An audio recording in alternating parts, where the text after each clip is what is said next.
Hello বন্ধুরা, আজকে আমরা দেখব স্কুলের ফ্রন্ট পেজ কীভাবে বানাবে। স্কুলের প্রজেক্টের ফ্রন্ট পেজ তোমরা কীভাবে বানাবে। তো আজকে আমার কাছে একটা ছেলে এসেছিল, সে বলল এই ছবিটা আমাকে বানিয়ে দিতে হবে। তো সেই ছোট্ট ছেলেটার কথা রাখার জন্য আমি এই ফ্রন্ট পেজটা বানালাম। তোমরাও দেখে নাও কীভাবে এই ফ্রন্ট পেজটা বানাতে হবে। তার জন্য আমি এখানে ফটোশপটা ওপেন করে নেব। এরপর একটা নিউ পেজ নিয়ে নিতে হবে, ক্রিয়েট নিউ পেজ করে A4 সাইজের একটা পেজ নিয়ে নিতে হবে, কারণ আমাদের পেজগুলো সব A4 সাইজের হয়। তাই এখানে ক্রিয়েটে ক্লিক করবে। এরপর তাকে যেহেতু স্কুলে যেতে হবে, তাই আমি এখানে সময় নষ্ট না করে অনলাইন থেকে একটা ব্যাকগ্রাউন্ড ইমেজ ডাউনলোড করে নিচ্ছি। ফটোশপের মাধ্যমেও আমরা ব্যাকগ্রাউন্ড বানাতে পারবো, কিন্তু আমাদের এখানে একটু টাইম যাতে কম লাগে তার ব্যবস্থা করতে হবে। এরপর ফটোটাকে নিয়ে এখানে ড্র্যাগ করে অল্ট প্রেস করে বা অল্ট শিফট ধরে তোমরা এখান থেকে এটা ঠিকঠাক করে সাইজে করে নেবে। আর জুম আউট জুম ইন করার জন্য কন্ট্রোল চেপে ধরে প্লাস চিহ্নটা টিপলে জুম হবে এবং মাইনাস চিহ্নটা টিপলে জুম আউট হবে। এরপর এখানে এটা সেট করে দিয়ে এখানে ওপেসিটিটা আমরা একটু কমিয়ে দেবো, যাতে কালারটা ঠিকঠাক করে আসে, বা নাম যখন লিখবো নামের কালারটাও বোঝা যায়, নালে এখানে রঙের কালারটা বেশি হয়ে যাবে। তো এখান থেকে ওপেসিটি একটু ঠিকঠাক করে কমিয়ে দিয়ে এরপর একটা, যেমন ওখানে ছিল গান্ধীজির যে ছবি, সেটা আমরা অনলাইন থেকে ডাউনলোড করে নেব, দিয়ে সেভ করে ওটাকেও ড্র্যাগ করে ধরে আমরা নিয়ে যাব ফটোশপে। এবার ওখানে নিয়ে গিয়ে মাউসের রাইট ক্লিক চেপে ধরে ওটাকে নিয়ে এখানে পরের পেজে ছেড়ে দেবো। এরপর এটাকে কন্ট্রোল টি করে মাউসের রাইট ক্লিক ধরে এটা বড় করে নেব, পেজের মাপে একটু করে নেব, ঠিকঠাক করে সাইজ করে নেবে। এরপর ঠিক চিহ্নতে ক্লিক করবে। এরপর এটাকে এর সঙ্গে মোছার জন্য এই সাদাটা রয়ে গেছে এবং পিছনে ব্যাকগ্রাউন্ডটা দেখা যাচ্ছে না, সেটা ঠিক করার জন্য আমাদের এখান থেকে চুজ করে নেব background eraser tool. Background eraser টুলটার সাইজটা বাড়ানোর জন্য সেকেন্ড ব্র্যাকেটটা ক্লিক করলে বড় ছোট করা যাবে। এরপর হার্ডনেসটা একটু কমিয়ে বা একটু বাড়িয়ে নেব, ধরুন 42 করে নেব।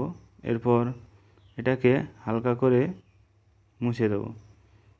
এবার যেখানে যেখানে দেখবে তোমরা মুছতে চাও সেখানে হালকা করে মাউসের রাইট ক্লিক করবে। এরপর ঠিকঠাক করে রাইট ক্লিক করে এখানে আমরা ছবিগুলোকে মুছে নিচ্ছি, পিছনের ব্যাকগ্রাউন্ডগুলো যাতে মোছা হয়ে যায়। তো পুরোটা একদম ভালো করে জুম করে মুছে নেবে।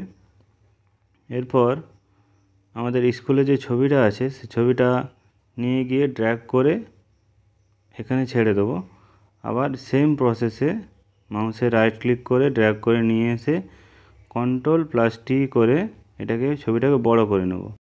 পেজে ঠিকমতোভাবে বসিয়ে দিয়ে এরপর সেম প্রসেসে আবার ব্যাকগ্রাউন্ড ইরেজার টুলটা নিয়ে নেব, হার্ডনেসটা একটু কমিয়ে নেবে দরকার হলে।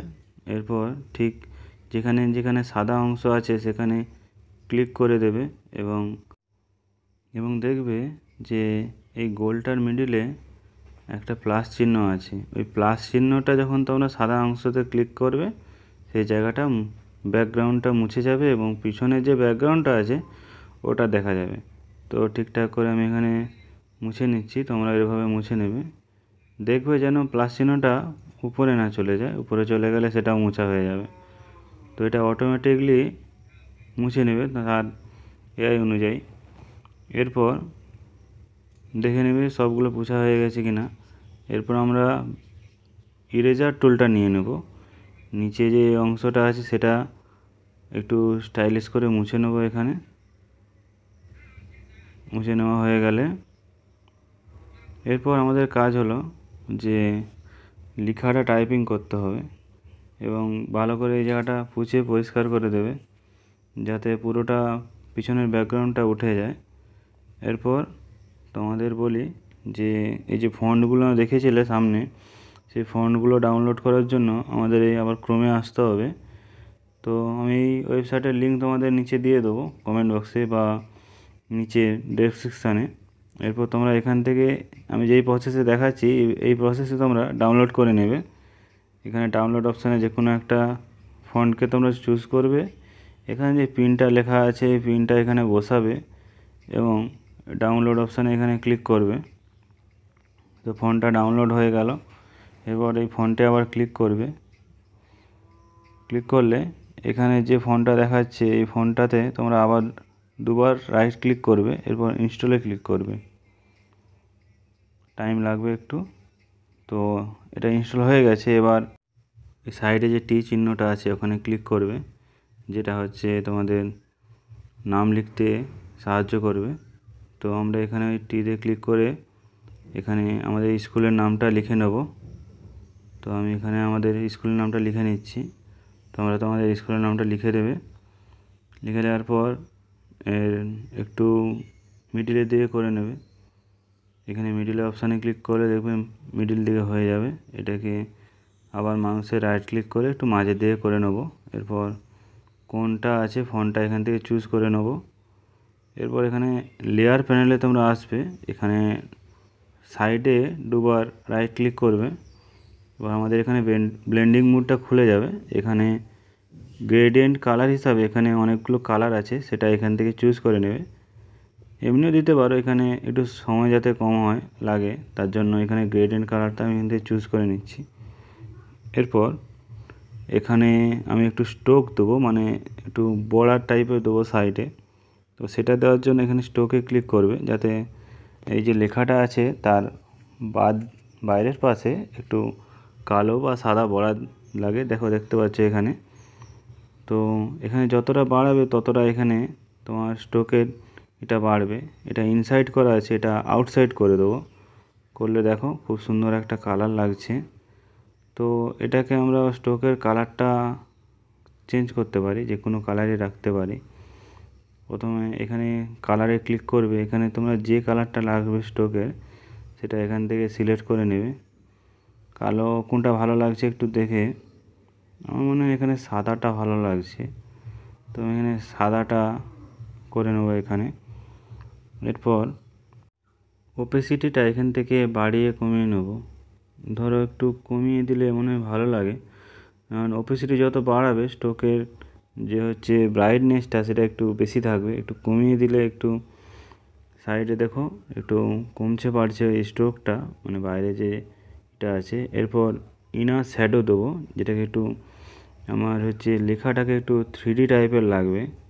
তো এটাকে ইনার শ্যাডো করে এখানে একটু বাড়িয়ে নেব। এরপর এখানে যে হচ্ছে অ্যাঙ্গেলটা আছে সেই অ্যাঙ্গেলটা একটু চেঞ্জ করে দিতে হবে। এরপর তোমাদের ডিস্টেন্সটা দিতে হবে, যে কতটা ডিস্টেন্সে তুমি রাখতে চাও। দেখো চেঞ্জ হচ্ছে ডিস্টেন্সটা দিতে। এখানে একটু লেখাগুলো মোটা হয়ে যাচ্ছে এবং ভেতরে একটু 3D টাইপের লাগছে, যাতে একটু খুব ভালো লাগে। তো এখানে একটু তোমরা বাড়িয়ে কমিয়ে একটু দেখে নেবে কোনটা ভালো লাগে।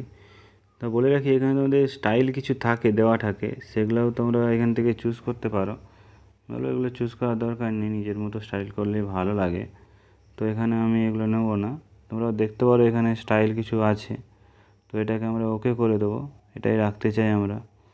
এরপর পরে আরেকটা লেখা এখানে লিখবো, যেমন তার লেখা ছিল, যেমন সে দেখিয়েছিল ফোনে সেরকমই আরেকটা লিখতে হবে আমাকে নিচে। এবার এখানে আবার এই টিতে ক্লিক করে এখানে কার্সারটা নিয়ে যেয়ে এখানে আবার ক্লিক করব।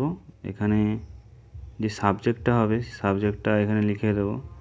ধরো এখানে ইতিহাস সাবজেক্ট আমি লিখব, ইতিহাস এখানে লিখে দিলাম বেঙ্গলি টাইপ করে। এরপর এটাকে সেম প্রসেসে তোমরা যেভাবে আগেরটা করেছিলে সেই সেম প্রসেসে এটাকে সিলেক্ট করে নেব। সিলেক্ট করে এখানে স্টাইলটা এখান থেকে চুজ করে নেব। একটা স্টাইল এখান থেকে চুজ করে নিয়ে এটাকে আবার ড্র্যাগ করে ধরে রাইট ক্লিক করে মিডিলে করে নেব।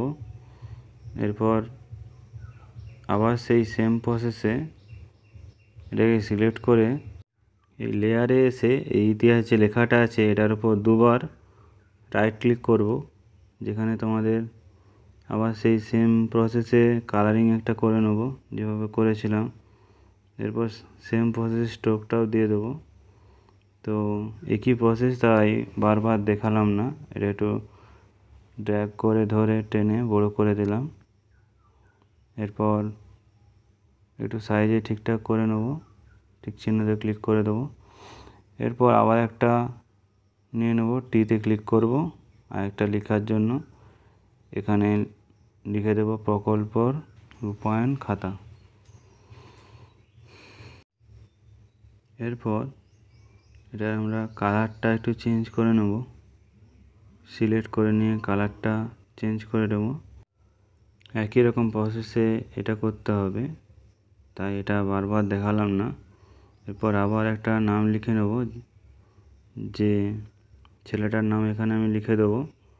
এরপর স্টাইলটা এখান থেকে চুজ করে নিতে হবে, যে স্টাইলটা পছন্দ সেই স্টাইলে চুজ করে নেব। এরপর এটাকে রাইট ক্লিক করে ড্র্যাগ করে ধরে মিডিলের দিকে একটু সাইজে করে নেব। এরপর আচ্ছা, এরকম যদি একটু ভুল লেখা হয়ে যায়, তোমরা এটাকে কাটার জন্য এটাকে ধরে ড্র্যাগ করে ডিলিটে ক্লিক করবে, তো ডিলিট হয়ে যাবে, বা কন্ট্রোল জেড মারলেও এটা ডিলিট হয়ে যাবে। এরপর এটাকে আবার সিলেক্ট করে নিয়ে এই এতে তোমরা ক্লিক করবে।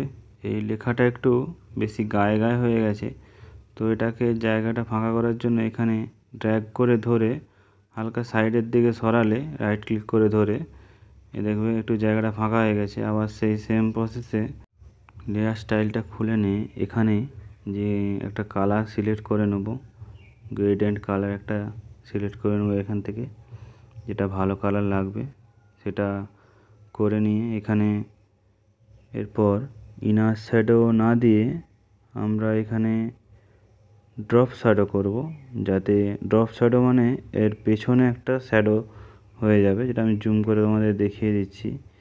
এবার এখানে অ্যাঙ্গেলটা চেঞ্জ করতে হবে, এবং কত ডিগ্রি অ্যাঙ্গেলের শ্যাডো দিতে চাও, ডিস্টেন্সটা কতটা দূরে তোমরা শ্যাডোটা দিতে চাও, এটা এখান থেকে চুজ করলে দেখবে শ্যাডোটা দেখুন পিছন দিয়ে দেখা যাচ্ছে 3D টাইপের লাগছে।